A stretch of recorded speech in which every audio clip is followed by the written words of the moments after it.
Welcome to my channel pizza dosa. ఇప్పుడు విన్నారా, తిన్నారా? సో వినకుండే తినకుండే చూడండి, నిజంగా ఈ వీడియో చూడండి. సో పిజ్జా దోశ అయితే కారం చట్నీ మొత్తం వేసి, గుడ్డు వేసి, పప్పు చట్నీ వేసి చేస్తారు ఇక్కడ మా కడప జిల్లాలో ఎస్ఆర్ సినిమా సెంటర్స్ పక్కనే. సో టేస్ట్ అయితే అదిరిపోతుంది. ఒక దోశ 6 రూపాయలు పడుతుంది. ఫుల్ కడుపు నిండిపోతుంది. సూపర్ ఉంటుంది టేస్ట్, అసలు వేరే లెవెల్లో. సో ఇక్కడ 10 పెనాలు, ఈజీగా 10 పెన్ లేదా 6-7 పెనాలు అయితే ఉంటాయి కంపల్సరీగా. అన్ని పెనాల్లో బాగా దోశ వేసేసి టక్కడక్కడ తీసేస్తుంటారు. కస్టమర్స్కి ఎంత ఫాస్ట్ కూడా ఇచ్చేస్తారు దోశ కూడా.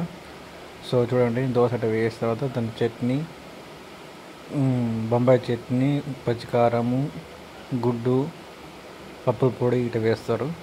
టేస్ట్ అయితే అదిరిపోతుంది. గుడ్డు కావాలంటే గుడ్డు వేస్తారు, గుడ్డు లేకుంటే మామూలు ఇట్లా వేసేస్తారు. టేస్ట్ అయితే వేరే లెవెల్ ఉంటుంది దోశ అయితే. మీరు కూడా ట్రై చేయండి కడప జిల్లా వచ్చిన తర్వాత. ఒక కడపకు వచ్చినట్టయితే మీరు కంపల్సరీగా ఎస్ఆర్ సినిమా థియేటర్ పక్కనే ఉంటుంది. టేస్ట్ అయితే బాగుంటుంది, వేరే లెవెల్లో బాగుంటుంది. వేరే లెవెల్ దోశ కూడా బాగుంటుంది. ఫుల్ నిండిపోతుంది 6 రూపాయలకే. చాలా చక్కగా బాగుంటుంది. చూడండి, ఇక్కడ గుడ్డు కట్ చేసి తర్వాత దోశలు వేసేస్తారు. తర్వాత కారము, బొంబాయి చట్నీ అన్నీ వేసేసి పప్పు చట్నీ వేస్తారు. అసలు తినేటప్పుడు అసలు వేరే లెవెల్లో ఉంటుంది టేస్ట్. ట్రై చేయండి కావాలంటే, నేను చెప్పిన నిజంగా తెలుస్తుంది. సో మొత్తానికి అయితే ఇక్కడ మా కడప జిల్లాలో చాలా ఫేమస్ అయిన దోశ ఇది.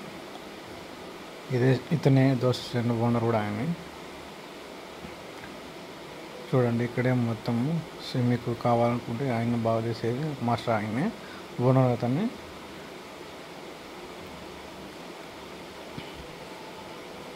అట్లా బాగా దోశ వేసి దాదాపు 5, 6, 7 పెనాలు అయితే ఉన్నాయి దోశ వేసుకోవడానికి. అక్కడ మొత్తం వేస్తాడు. 2, 3 స్టవ్లు ఉన్నాయి. 3 స్టవ్లు పెట్టి